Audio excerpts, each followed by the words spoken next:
Hello, Knight Nation. Trylko joined by Andrew Cherico in the bounce house following the Knights' 56-12 space game win over Arizona. And it was all on the arm of quarterback Rizk. Not the first string, second string, third string. This guy rose up from fourth string quarterback this season to lead the Knights 20 of 25, nearly 300 yards, 3 touchdowns. He did it on the ground, too. What a surprise. He gave UCF an offense that we haven't seen in a very long time. It's simple, the passing game, Trace. If you pass the ball well, it opens up the running game. What did UCF have? Over 300 rushing yards on the day, over 250 passing yards. That's the well-balanced offense we all thought this team could be under KJ Jefferson. Well, guess what?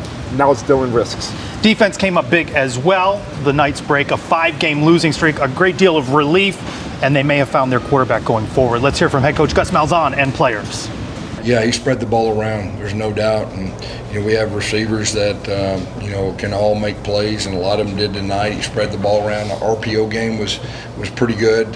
He threw a couple good back shoulder, and anytime we can push the ball down the field with the deep shots, that really opens up our offense. 56 points, more than 600 yards of total offense. What did Coach Harris bring to this team this week? Yeah, the guys, they were excited about Coach Harris. Coach Harris, he has great relationships with everybody, pretty much everybody on the team. And he's just a guy that we just want to play hard for. And we just wanted to get the win for Coach Harris and just win. That's it. Just win. What did you notice about the play calls that were different? Yeah, they we really just kept it simple. Pretty much everything just worked. That was awesome. I mean, first game starting, we're throwing a Hail Mary and completing it. It's pretty cool. Definitely I had to buy some time for myself. We were pretty far away, so I had to buy myself some time. Threw it up, didn't really see him catch it. I kind of was looking at the crowd behind, and when I saw him go crazy, I was like, oh, well, that's a touchdown. And I started going crazy, all that good stuff. And, obviously when the review was going, I was like, that's a touchdown. I watched it. I was like, it's a touchdown. It's 100% touchdown. So, then it was it was awesome. I can't explain the feeling. It was great. It was awesome. What was it like having Coach Harris be more involved with the offense this week? I thought Coach Harris did a great job.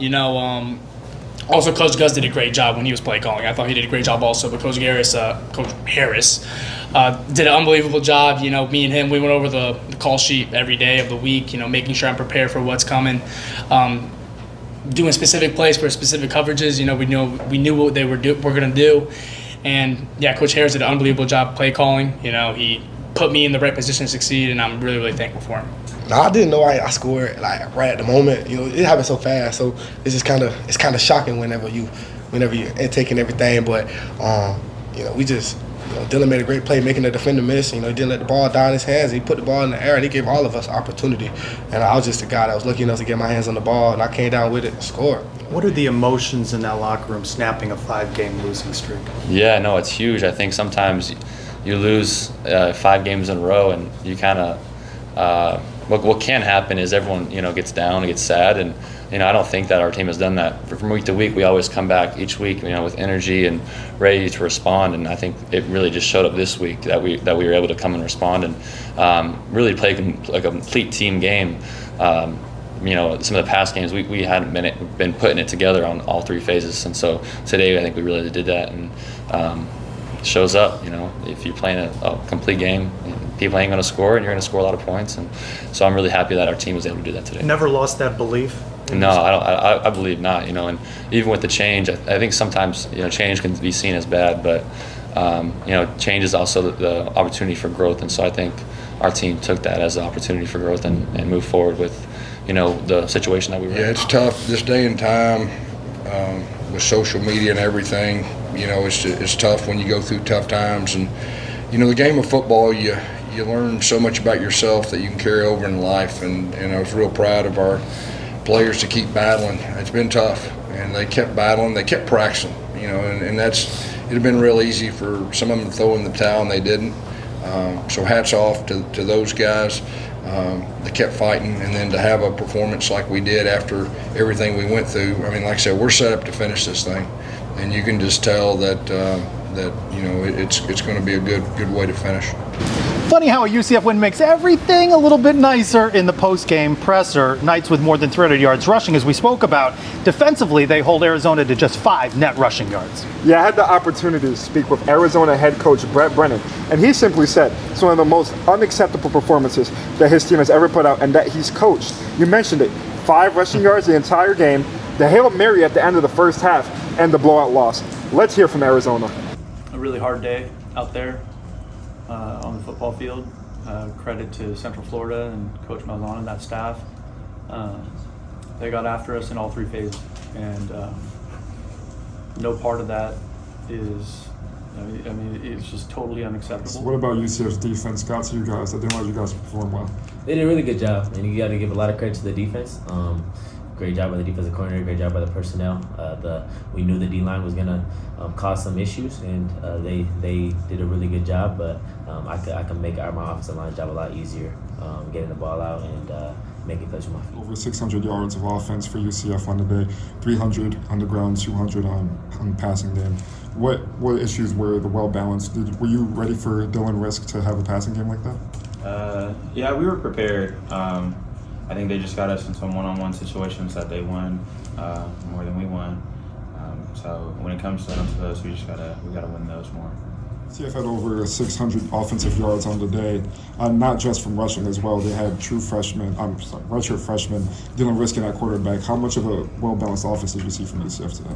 I think anytime that kind of number shows up in the scoreboard in total yards, that's a negative for your football team, right? And that's the harsh reality that we all have to deal with. Obviously, they were balanced. I thought the quarterback played really well. His legs were a factor, and he hit some big throws. And so, like I said, that's we have a lot to fix.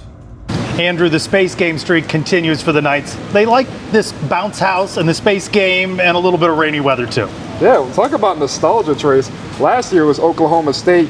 Nobody expected UCF to do what they did. RJ came out, have a great game. What happened today? Rain, RJ having a great game, and nobody expecting UCF to do anything. It's a good bounce back win. Keeping the theme of nostalgia, maybe they can flip the page after this game. Well, let's talk a little bit more about RJ Harvey. He just continues to move up the records list at UCF. Another strong performance for him.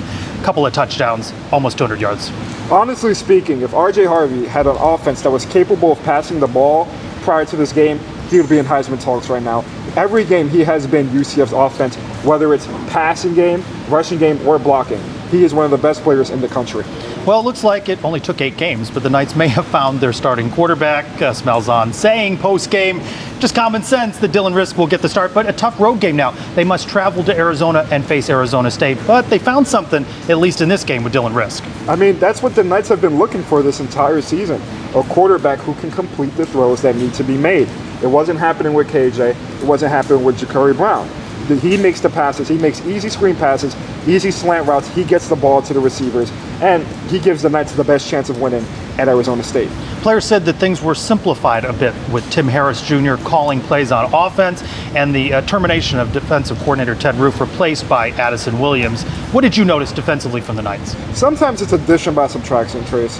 The defensive line played flat out fantastic. They got to the quarterback, I believe, 4 times, and they were creating pressure all game that forced the turnovers along with the rain. The defense has definitely stepped up, and a lot of the younger guys were getting after the ball. Arizona now with a 5-game losing streak. The Knights have snapped theirs. They moved to 4-5 overall. The quest for bowl eligibility continues. They go on the road at Arizona State. For Andrew Cherico, I'm Trylko. Go Knights! Charge on.